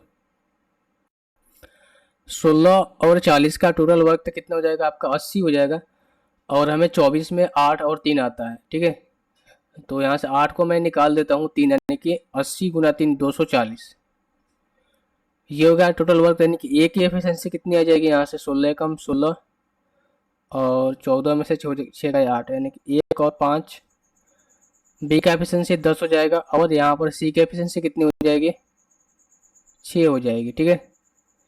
इनकी एफिशिएंसी आ गया, ये माइनस से खाली करने वाला है, बोला गया है कि तीनों पाइपों का 10 घंटे तक खोला जाता है, अगर 10 घंटे तक तीनों पाइपों का खोला जाएगा तो कितने टैंक भर जाएगा, ये भरने वाला पाइप है, बी भी भरने वाला पाइप है, सी खाली करने वाला है, इनकी एफिशिएंसी का रेशियो यहाँ पर दे रखा है, तो 10 और 15 और 10 25, और 25 माइनस 6 करेंगे कितना हो जाएगा भाई, 25 माइनस 6 करेंगे कितना हो जाएगा 19। क्यों यहाँ पर माइनस 6 करेंगे, क्योंकि ये टंकी खाली करने वाला है, दोनों भरने वाले हैं, तो हो जाएगा कितना आपका 19 और गुना 10, क्योंकि 10 घंटे तक खोला जा रहा है, तो हो जाएगा कितना आपका 190, तो 190 टैंक जो है भर जाएगा, 240 में से 190 भर गया, तो कितना बचा आपका, ये बचा आपका 0, 14 में से 9 जाएगा 5, और ये बचा कितना आपका, ठीक है 50 ही बचा, तो 50 बच गया। अब बोला गया कि सी को बंद कर दिया गया, तो शेष भाग कितने देर में भरेगा, तो 50 अभी कैपेसिटी बची हुई है टंकी को भरने के लिए,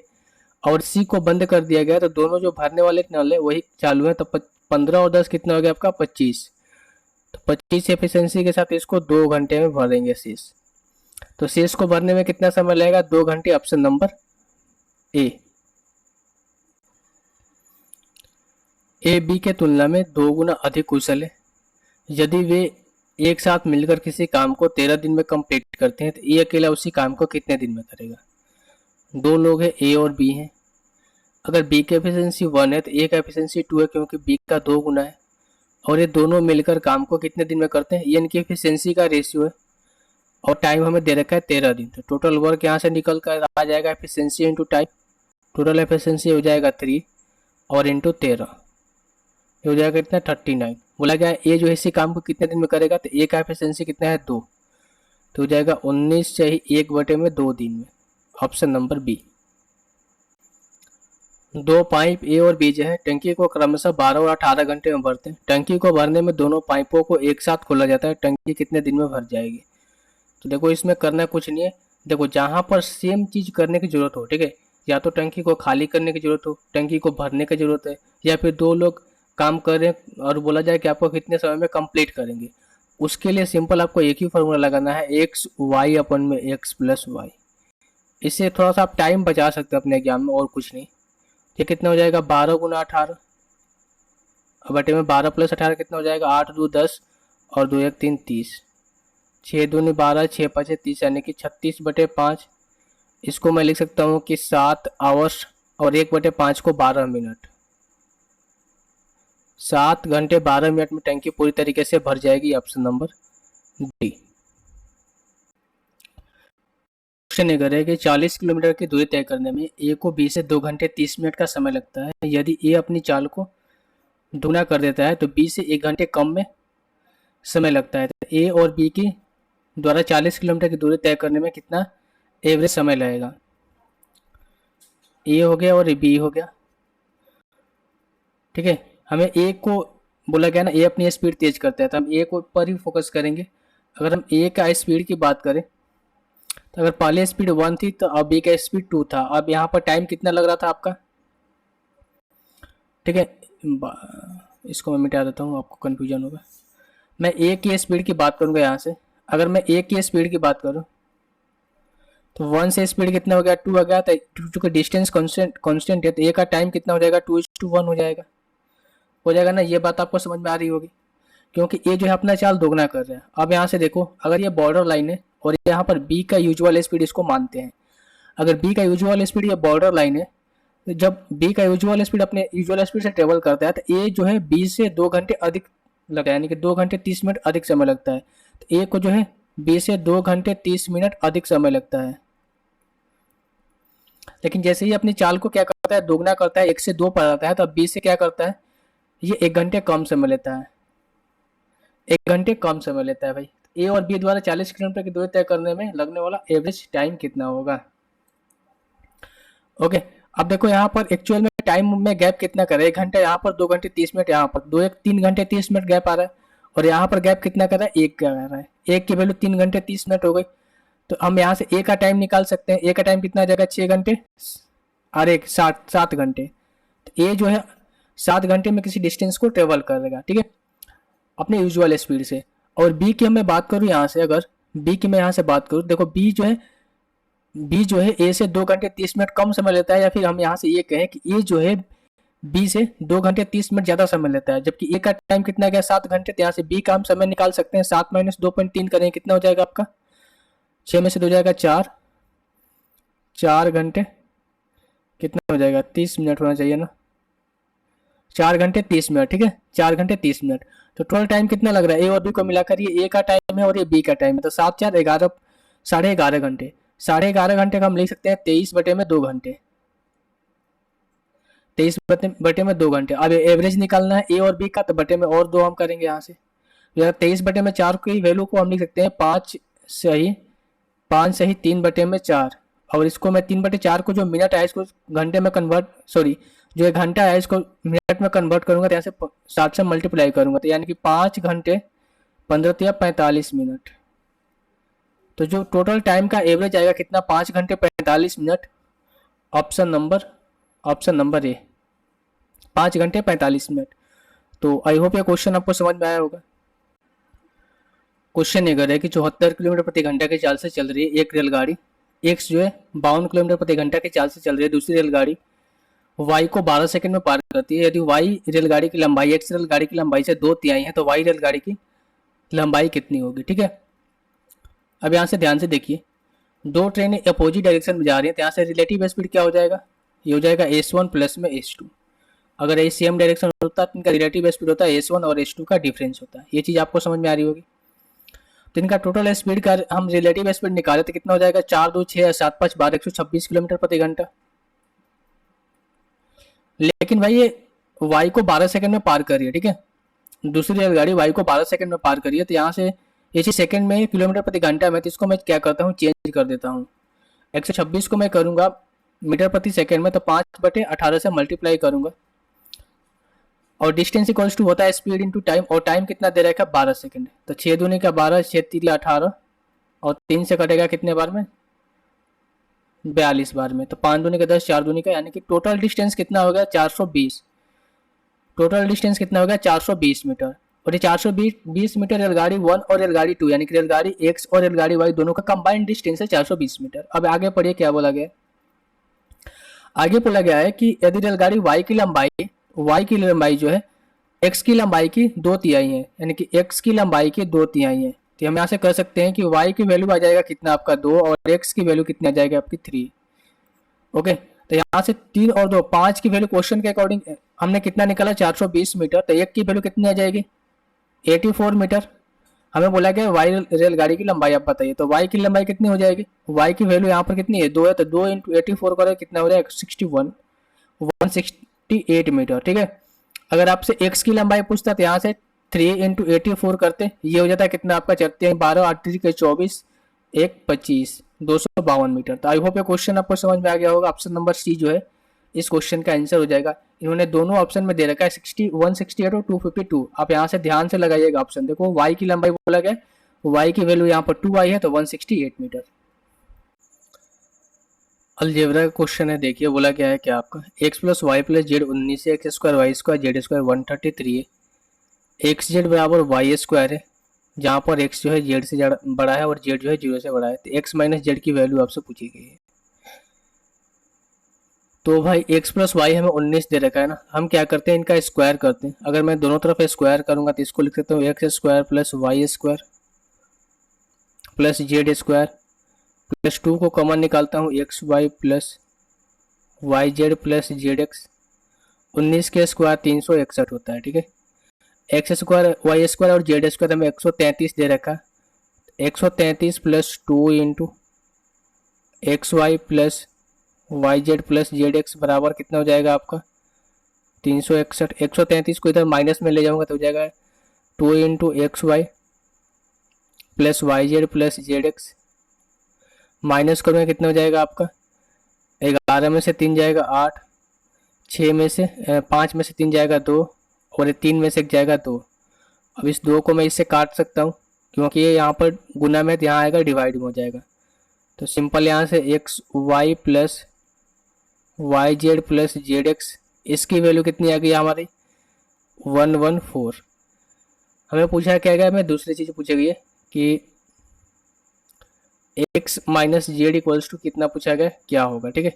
एक्स जेड बराबर इन्होंने बोल रखा है कि आप वाई स्क्वायर कर सकते हो, तो हम क्या करते हैं एक्स जेड यानी कि जेड एक्स की जगह पर मैं वाई स्क्वायर लिख सकता हूँ क्योंकि क्वेश्चन के अकॉर्डिंग ये बोला गया है, तो यहाँ पर मैं वाई स्क्वायर लिख देता हूँ।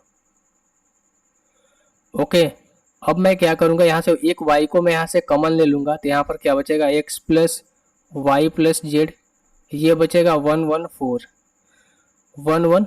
बचेगा। ओके, अब यहाँ से ध्यान से देखिएगा, X plus Y plus Z की वैल्यू कितनी दे रखी है 19 दे रखी है, तो y इंटू 19 इक्वल्स टू ये कितना हो जाएगा 114। 19 से कितने बार में कटेगा 6 बार में, तो y की वैल्यू कितनी आ गई 6 आ गई। अब यहाँ से देखो y की वैल्यू अगर 6 आ गई हमारी, y की वैल्यू अगर 6 आ गई तो x प्लस जेड की वैल्यू कितनी आनी चाहिए। अब यहाँ से वैल्यू आप आसानी से पता लगा सकते हैं कैसे, अगर x plus Y plus Z की वैल्यू 19 दे रखा है और y की वैल्यू 6 है, तो हम यहाँ से कर सकते हैं कि x प्लस वाई की वैल्यू कितनी आ जाएगी आपकी 19 माइनस 6 करें कितना हो जाएगा 13। अब यहाँ से आप चाहे तो ऑप्शन को एलिमिनेट कर सकते हैं कैसे, हमें क्वेश्चन के अकॉर्डिंग बोल रखा है ना कि x जो है जेड से बड़ा है, एक्स वाई मैं बोल रहा हूँ एक्स जेड, एक्स जो है जेड से बड़ा है और एक्स और जेड को जोड़ने पर हमें 13 आ रहा है, तो जाहिर सी बात है घटाने पर जो भी वैल्यू आएगी वो तो प्लस में आनी है, क्योंकि एक्स बड़ा है भाई, तो माइनस वाली वैल्यू ऐसी ही नहीं हो सकती। अब चूंकि जेड जो है वो जीरो से बड़ा है, तो हम यहाँ से ये कर सकते हैं कि जो भी हम वैल्यू माइनस करेंगे तो वो जीरो तो नहीं हो सकता। क्या होगा, जीरो नहीं होगा। क्यों नहीं जीरो होगा, क्योंकि ये जीरो से बड़ा है, तो ऑप्शन नंबर ए भी नहीं हो सकता। सो ऑप्शन नंबर बी जो है इस क्वेश्चन का परफेक्ट आंसर होगा। एक्स प्लस जेड 13 है, तो यहाँ से एक्स माइनस जेड कितना आना चाहिए, 5 आना चाहिए। तो एक्स माइनस अगर मैं जेड को 5 लेता हूँ तो कर सकते हैं यहाँ से कि जेड की वैल्यू कितनी, अगर एक्स माइनस जेड को मैं 5 लेता हूँ तो यहाँ से आप काट सकते हैं। 2x की वैल्यू कितनी हो जाएगी अगर इसको ऐड करोगे तो 18, तो x की वैल्यू कितनी आ जाएगी 9। x की वैल्यू 9 आएगी तो यहाँ से z की वैल्यू कितनी आ जाएगी 5। z की वैल्यू कितनी आ जाएगी 5 आ जाएगी। तो इस तरीके से कर सकते थे आप, ऑप्शन से भी कर सकते थे, कोई दिक्कत वाली बात थी नहीं। या फिर आप ऐसे सोच सकते थे कि देखो भाई माइनस में तो वैल्यू आने से रही, क्योंकि माइनस में आएगा नहीं क्योंकि x बड़ा है, और चूंकि z जो है जीरो से बड़ा है, तो ऐसा तो थोड़ी है, ऐसा नहीं है ना कि z अगर जीरो से बड़ा है तो x भी 13 आ जाए, y भी 13 आ जाए, ऐसा थोड़ी है। जब भी अगर मैं x प्लस जेड का सम ऑड संख्या आ रही है तो एक संख्या बड़ी आएगी, एक संख्या छोटी आएगी, तो उसमें से कुछ भी मैं माइनस करूंगा तो इतना तो पता है श्योर, मुझे पता है कि जीरो नहीं आने वाला है जो भी संख्या। अगर हाँ यहाँ पर अगर 2 दे देता ना तो फिर मेरे को दिक्कत होती, फिर आपको ये ऑप्शन से सेटिस्फाई करना पड़ता है, ठीक है। फिर ऑप्शन में मल्टीपल ऑप्शन सही हो जाते हैं, ठीक है। 2 रहता था फिर वो भी कंसिडर किया जा सकता था, इसीलिए एग्जामिनर ने जीरो दे के रखा है। तो आई होप ये क्वेश्चन आपको समझ में आ गया होगा। इस क्वेश्चन में आपको डिवाइड करने के लिए बोल के रखा है। अगर मैं आपको इसको ए क्यू और माइनस बी क्यू समझूँ और इसको ए माइनस बी समझूँ, तो सिंपल मैं इसको लिखना चाहूँ फैक्टर में, तो इसको मैं लिख सकता हूँ कि ए माइनस का B A square plus A square, हाँ A square minus B square plus का ए बी, और इसके बटे में कितना है आपका ए माइनस का बी है, ये वैल्यू कट जाएगी। अब देखो यहाँ पर जो इसका फैक्टर करके लिखा गया है, तो यहाँ पर जो भी वैल्यू है ना इसी का क्यू लिखा गया है ना, यहाँ पर इसी वैल्यू का यहाँ पर क्यू लिखा गया, तभी तो मैंने इसको फैक्टर किया। तो अगर इसका क्यू लिखा गया है तो अब इसको इस फॉर्म में तोड़ना है, तो इसको मैं √5 का स्क्वायर करूंगा तो हो जाएगा 5x स्क्वायर, माइनस है, माइनस का यहाँ पर कहते हैं √3y है, जब मैं इसका स्क्वायर करूंगा तो हो जाएगा प्लस का 3y। अब यहाँ पर प्लस का ए भी है ना, तो ये हो जाएगा कितना आपका 15√15 यहाँ से हम कर सकते हैं कि अगर मैं यहाँ इसके बराबर में क्या आपका ये वैल्यू है, अगर मैं यहाँ से कंपेयर करना चाहूँ एक्स स्क्वायर का स्थान पर 5 है तो ए की वैल्यू कितनी हो जाएगी 5। उसी तरीके से बी की वैल्यू कितनी आ जाएगी आपकी 3, सी की वैल्यू कितनी आ जाएगी आपका √15। अब यहाँ से देखिए हमें पूछा गया कि 3 है माइनस 5 भी माइनस का √15 पूछा गया है, ओके।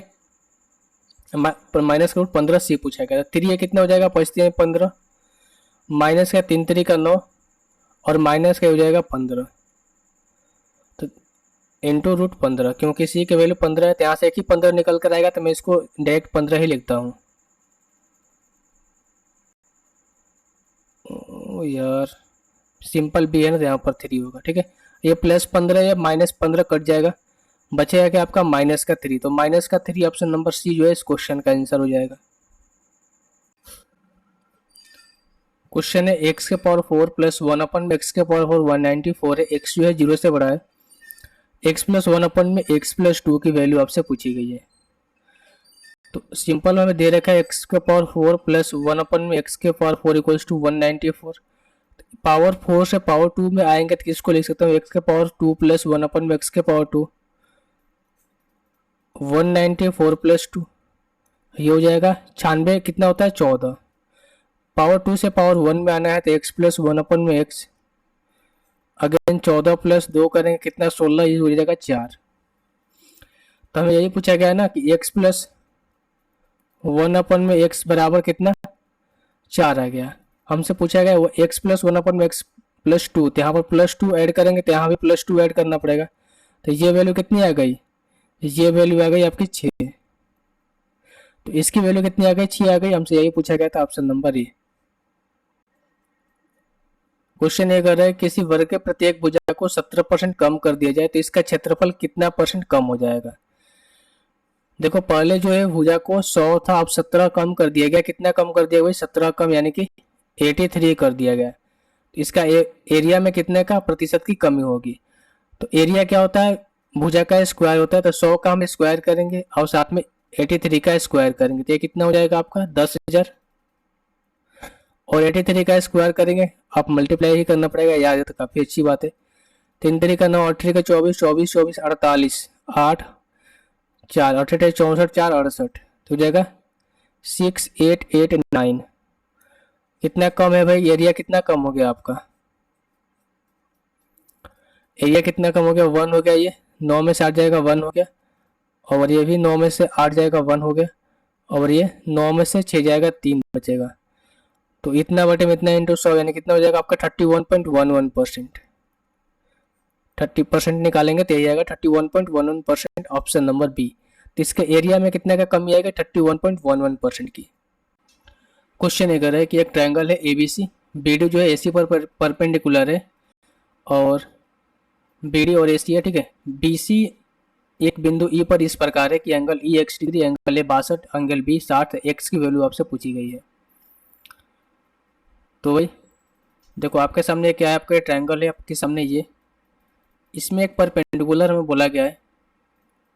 तो इसको परपेंडिकुलर में ऐसे कर देता हूँ, यह इसका परपेंडिकुलर हो गया। किस पर परपेंडिकुलर है भाई? एसी पर परपेंडिकुलर है ना। बीडी परपेंडिकुलर एसी, तो इसको एसी बोल देते हैं और इसको बी बोल देते हैं और इस पॉइंट को डी बोल देते हैं। अब ई जो है बीसी पर एक पॉइंट है जो कि कुछ इस तरीके से है। ई जो है इस पॉइंट पर है, मान लो ऐसे। ये परपेंडिकुलर नहीं है पर, ठीक है।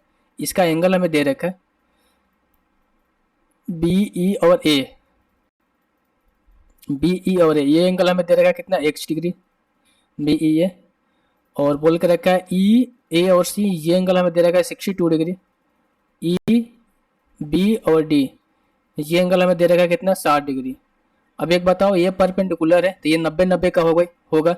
ये 60 है, ये 90 है, तो ये कितना होगा आपका? 30 होना चाहिए। ये 30 है, ये 62 है, तो ये एंगल कितना होना चाहिए आपका? 88 डिग्री। यही होगा ना। अगर हम इसको ऐड कर रहे तो कितना हो जाएगा? 92, 180 में से हम माइनस करेंगे, 88 आएगा। ओके, ये 88 डिग्री होगा। ये 88 है, पूरे लाइन पे एंगल किसका बनता है? 180 का एंगल बनता है। तो एक्स कितना हो जाएगा? 180 माइनस 88, यानी कि 92 डिग्री।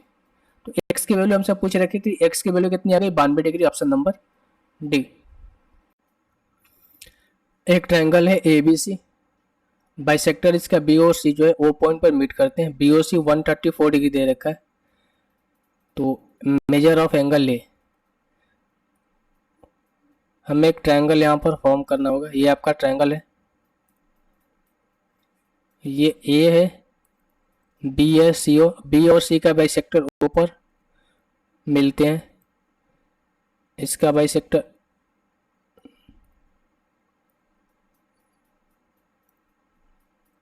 इसका बाइसेक्टर ये हो गया और इसका बाइसेक्टर ये हो गया, ठीक है। ये दोनों ओ पॉइंट पर मिलते हैं और इसका एंगल हमें दे रखा है 134 डिग्री। ये एंगल पूछा गया, तो हम जानते हैं क्या होता है। अगर ये एंगल थीटा रहता है, इसको निकालना होता है तो 90 प्लस का थीटा बाई 2 करते हैं, तो ये एंगल निकलता है। और इसकी वैल्यू कितनी दे रखी है? 134 डिग्री। दो यहाँ पर मल्टीप्लाई होगा और दो यहाँ से, यानी कि 180 प्लस थीटा इक्वल्स टू कितना हो जाएगा आपका? 8 6 और 1, 8 6 और 2, 268। 180 यहाँ से माइनस करेंगे, थीटा की वैल्यू कितनी आ जाएगी? 8, 16 में से 8 जाएगा 8, 88 डिग्री। तो थीटा की वैल्यू कितनी आएगी? 88 डिग्री। यहाँ पर एंगल ए कितना आएगा? 88 degree, option number B. P A और पी बी जो है दो टेंजेंट है from point P outside of the circle with the centre O. A and B are point on the circle such that A P B 100, ठीक है, 142 degree है। तो ओ ए भी कितना होगा? तो सिंपल यार, 142 का आधा करो, यानी कि 71 डिग्री। कैसे आएगा मैं आपको समझा देता हूँ एक बार। पर ये फिक्स है, या इसका आधा ही होता है, ठीक है। अगर आपको आउटसाइड एंगल दे रखा है पी और आपसे पूछा है रेडियस और इसके बीच का एंगल, तो ये आधा होता है हमेशा। फिलहाल मैं आपको समझा देता हूँ। ये आपके सामने एक सर्कल है, सर्कल पे टेंजेंट है दो, पी ए और पी बी। मान लो एक आपका ये टेंजेंट हो गया कुछ इस तरीके से, दूसरा आपका ये टेंजेंट हो गया।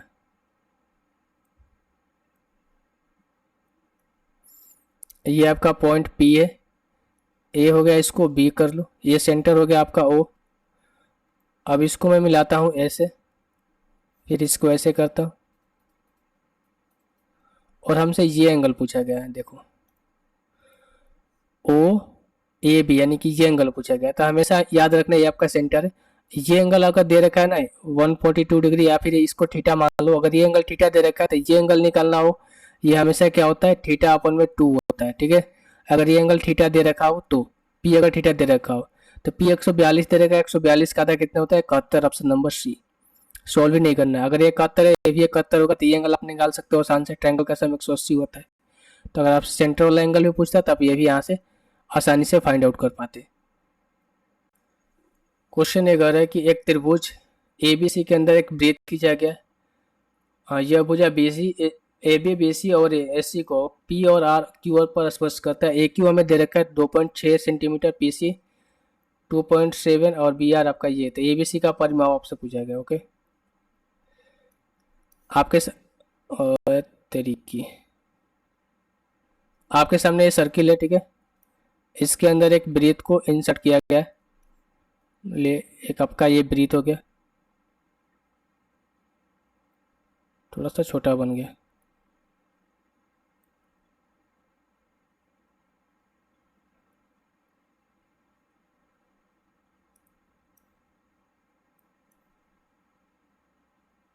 ये तो ज़्यादा ही बना, 1 मिनट। ये इसमें एक वृत्त को इंसर्ट किया गया। ए बी और सी ट्रायंगल है। ए बी का पॉइंट आर पर, बी सी के पॉइंट पी पर और ए सी के पॉइंट क्यू पर स्पर्श कर रहे हैं। हमसे बोला गया ए क्यू 2.6 सेंटीमीटर, ए क्यू कहाँ पर 2.6 सेंटीमीटर है। पी सी हमें दे रखा है कितना 2.7 सेंटीमीटर, बी आर हमें दे रखा है कितना 3 सेंटीमीटर। ए बी सी का परिमाप। अब आप यहाँ से ध्यान से देखोगे, ये अगर सर्किल है तो ये आर और पी और ए और आर और ए और क्यू क्या है, दोनों टेंजेंट है। अगर ये 2.6 सेंटीमीटर है तो ये भी 2.6 सेंटीमीटर होगा, क्योंकि सेम पॉइंट से टेंजेंट खींचेंगे तो दोनों की लंबाई सेम ही होगी। अगर ये 3 है तो ये भी 3 होगा, ये 2.7 है तो ये भी 2.7 होगा। पर अब देखो पेरीमीटर क्या होता है ट्रायंगल का, ए प्लस बी प्लस सी होता है। तो सारे भुजाओं को ऐड कर दो, 2.6 और 3 ऐड करो कितना हो जाएगा 5.6, 3 और 2.7 तो ये हो जाएगा 5.7, ये हो जाएगा 2.7 और 2.6 ऐड करो कितना हो जाएगा 5.3, तो हो जाएगा कितना 7 3 10 और 6 16, 5 5 10 15 1 16, 16.6 सेंटीमीटर जो है इस क्वेश्चन का आंसर हो जाएगा। ऑप्शन नंबर सी। पेरीमीटर कितना आएगा 16.6 सेंटीमीटर।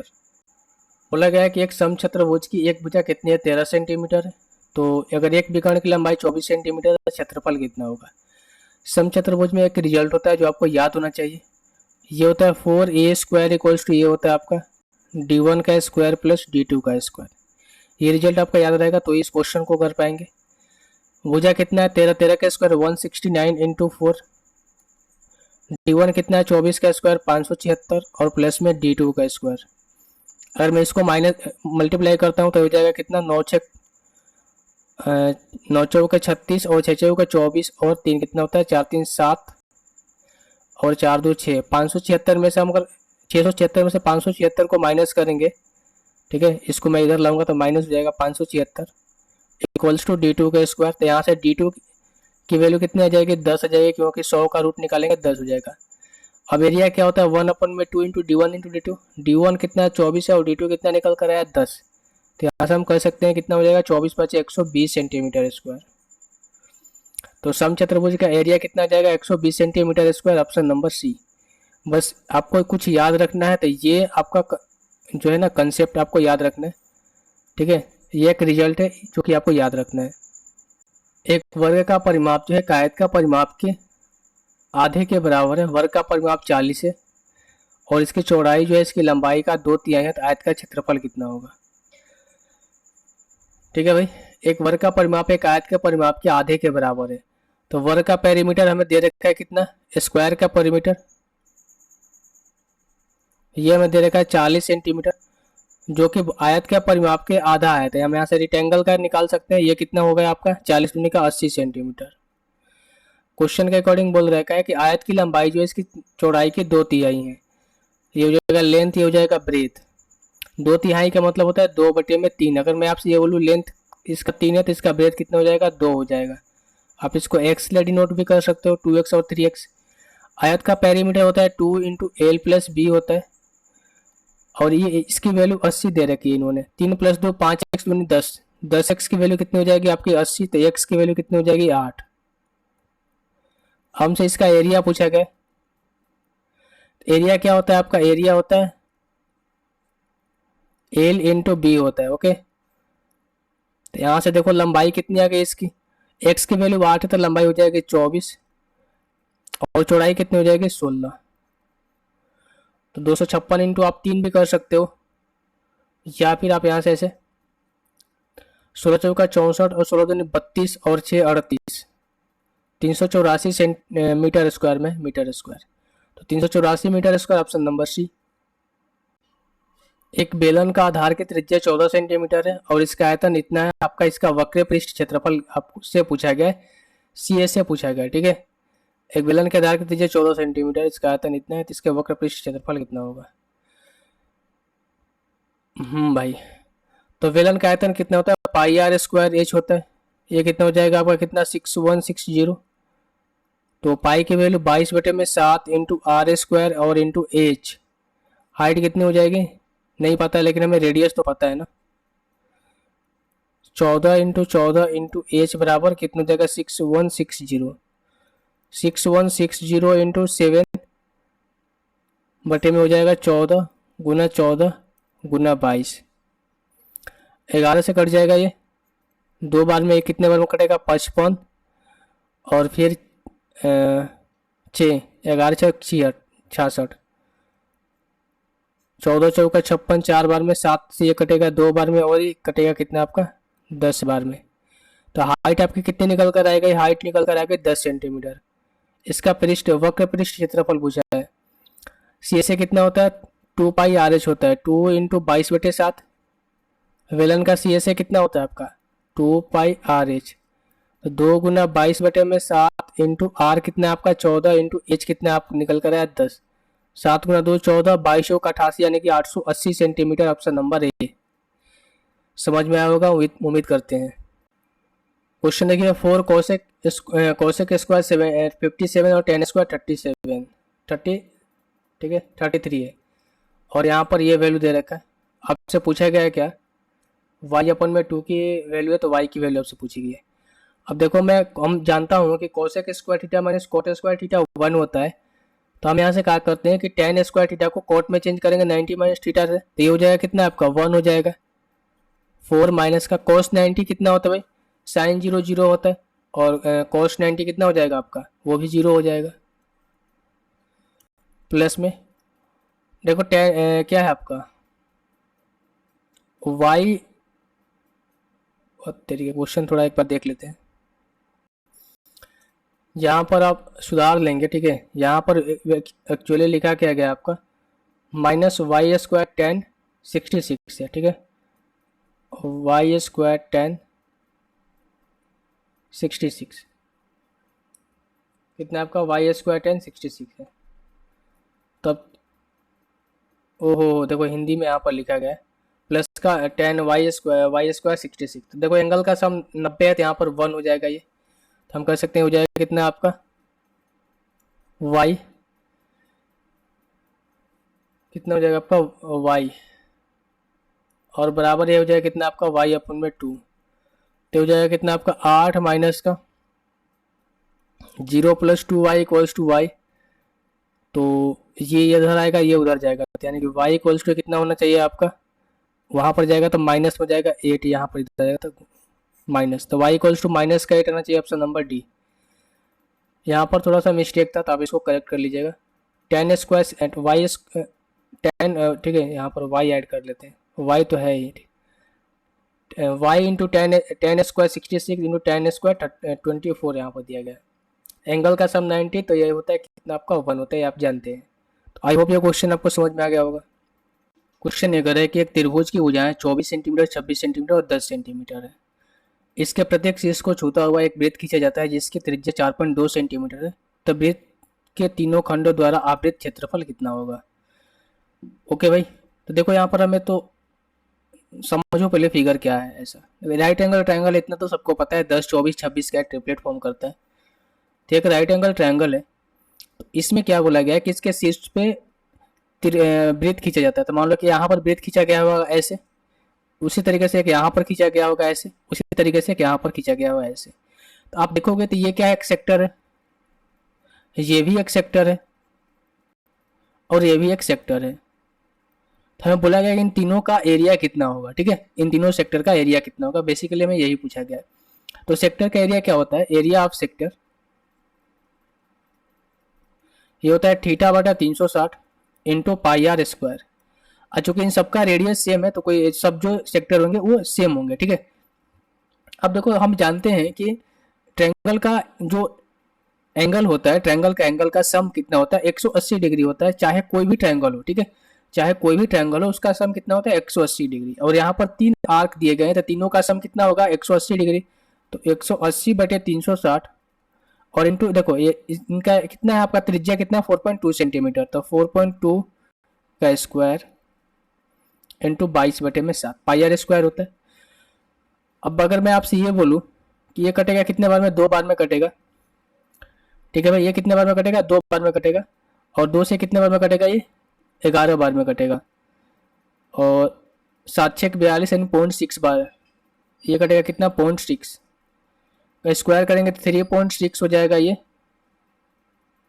सॉरी अगर मैं स्क्वायर करूंगा इसका 36 बटे में 10 10 कर लेते हैं ना, अच्छा रहेगा वैसे। एक बार मैं इसको मिटा देता हूँ। देखो जो जहाँ पर आपको कैलकुलेशन में फंसने लगो ना तो आपको अच्छे से करो। 180 बटे 360 इंटू, क्योंकि एग्जाम में एक एक मार्क्स जो है आपका मैटर करता है। 4.2 पॉइंट को रिमूव करेंगे बटे में 10 हो जाएगा, फिर 42 बटे में 10 इंटू 22 बटे में 7। 7 से कटेगा 6 बार में और ये कटेगा 2 बार में। ओके भाई, 2 से ये कटेगा कितना 3 बार में। अब यहाँ से मल्टीप्लाई कर लो आप, 22 यहाँ 66 इंटू 42। तो जब इसको करोगे आप तो 6 चौके 24 और 6 चौके 24 2 26, फिर 2 इसमें जोड़ दो, 66 दूनी कितना होता है आपका 132। 2 4 3 7 6 7 2, नीचे में कितना 100 है, यानी 2 जीरो के बाद पॉइंट लगा दो। तो 27.72 जो है इनका एरिया आ जाएगा। जो ये आपका शेडेड रीजन है ना, यहाँ पर ये सेक्टर से घिरा हुआ रीजन, इनका एरिया कितना जाएगा 27.72। और यही हमसे पूछा गया है, ऑप्शन नंबर डी। हमेशा याद रखना कहाँ कहीं पर भी अगर कैलकुलेशन चाहे छोटा मोटा हो चाहे बड़ा कैलकुलेशन है, ठीक है, थोड़ा सा भी अगर परेशानी हो तो जो आपका बेसिक नॉलेज है कैलकुलेशन करने का आप उसी से कीजिए। एग्जाम में सारे क्वेश्चन ऐसा नहीं है कि सारे कैलकुलेटिव आते हैं, आपको अच्छा खासा टाइम मिल जाता है, पर यहाँ पर हबड़ा का कैलकुलेशन कीजिएगा, गलती में दूसरा ऑप्शन आप टिक कीजिएगा तो भाई आपका नुकसान होगा। ओके, क्वेश्चन ये कहा गया है कि 4 minus 2 sine square theta minus cos theta बराबर 0। थीटा जो है 0 से बड़ा है और 90 से छोटा है। तो cos theta minus tan theta की वैल्यू आपसे पूछी गई है। अगर मैं इस वाले एक्सप्रेशन को लिखता हूँ तो सिंपल ये लिखा गया है कि 4 माइनस का 2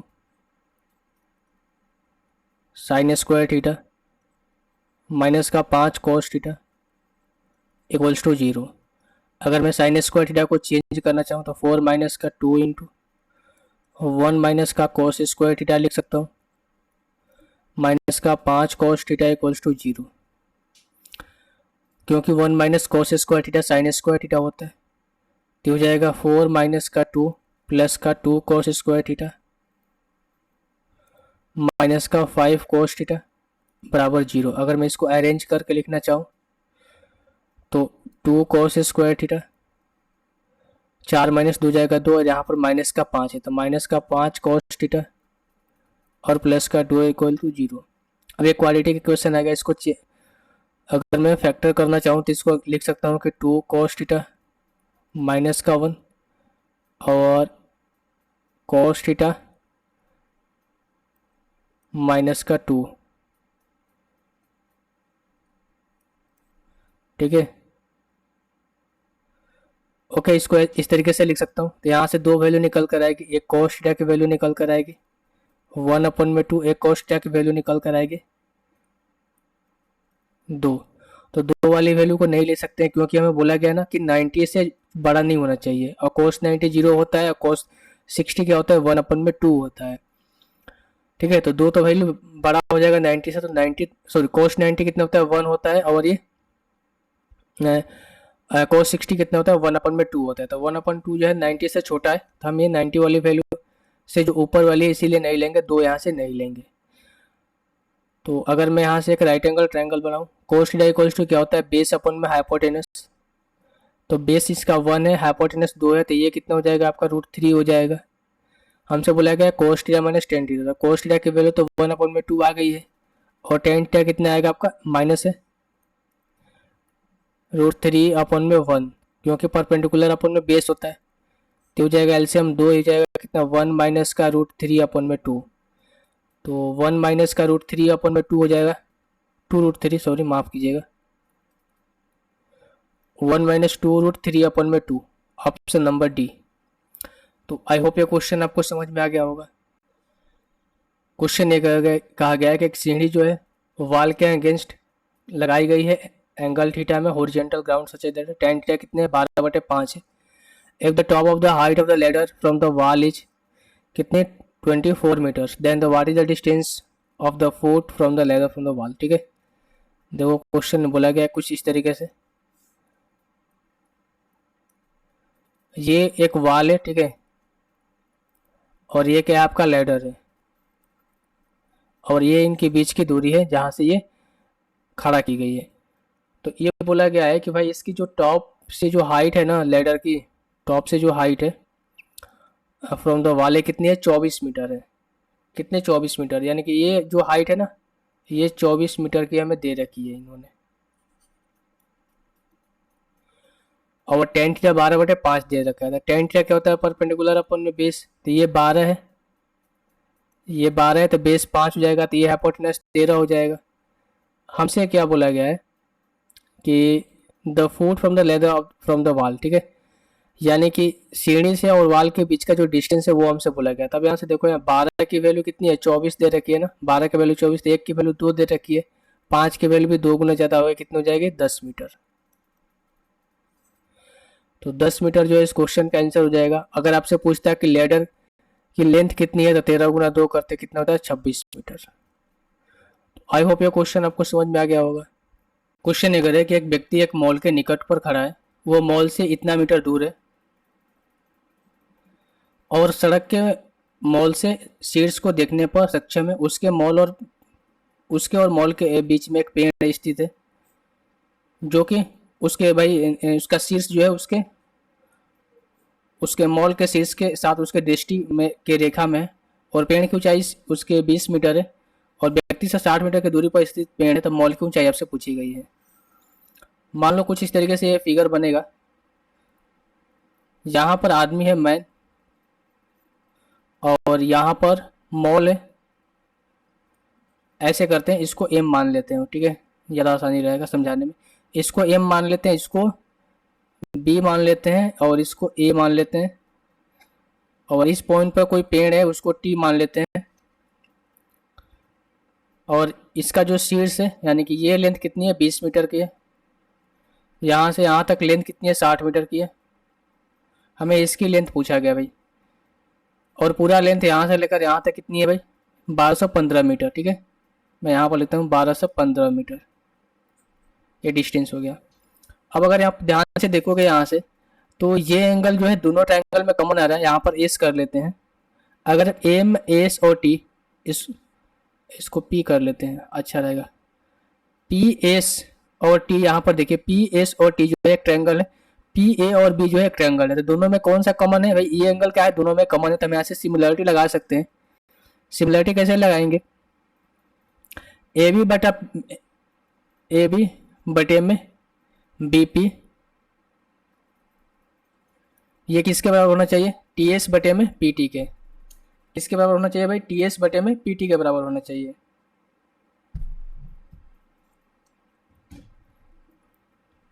टी एस बटे पी टी के। अब क्वेश्चन को आराम से कर सकते हैं हम,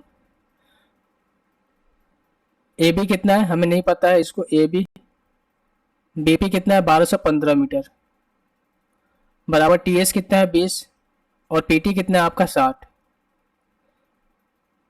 तो 20 से कटेगा 3 बार में, 3 से कितने बार हो जाएगा, 3 चौके 12, 0 3 5 15। तो ए बी की वैल्यू कितनी आ गई यहाँ से 405 मीटर। यही हमसे पूछा गया था कि ए बी की वैल्यू कितनी आ जाएगी 405 मीटर, ऑप्शन नंबर सी। तो सिमिलरिटी का खेल था यहाँ पर। आई होप ये क्वेश्चन आपको समझ में आ गया होगा। तो टोटल हमने 41 क्वेश्चन यहाँ से कंप्लीट कर लिए हैं, और आई होप ये सारे क्वेश्चन आपको समझ में आए होंगे। किसी क्वेश्चन पार्टिकुलर क्वेश्चन में मेरे से कुछ गलती वगैरह हो गई हो, कैलकुलेशन मिस्टेक भी हो सकता है, या फिर किसी क्वेश्चन का सोल्यूशन मैंने गलत बता दिया हो, तो आप उसको कमेंट में मेंशन कर दीजिएगा। ठीक है भाई, मैं उस कमेंट को पिन कर दूंगा। हो सके तो उसका जो करेक्ट सोल्यूशन है आप वो मेंशन कीजिएगा।